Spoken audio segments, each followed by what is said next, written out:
పశ్చిమ గోదావరి జిల్లా తణుకు నియోజకవర్గం ఎన్టీఆర్ భరోసా పెన్షన్లను తణుకు మండలం దువ్వ గ్రామంలో ఉదయం 6 గంటలకే పెన్షన్ పంపిణీ చేసిన ఎమ్మెల్యే ఆర్మిల్లి రాధాకృష్ణ.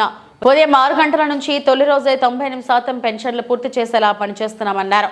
తణుకు మండలం దువ్వ, అత్తిలి మండలం గుమ్మంపాడు, తణుకు పట్టణం 2వ వార్డు నందు స్వయంగా వెళ్లి ఎన్డీఏ కూటమి నాయకులు, అధికారులు, సచివాలయ ఉద్యోగులతో కలిసి లబ్ధిదారుల ఇళ్ల వద్దకు వెళ్లి పెన్షన్ సొమ్మును అందజేశారు. ఇంకా ఎవరైనా అర్హులు ఉంటే వారికి పెన్షన్ అందజేస్తామన్నారు.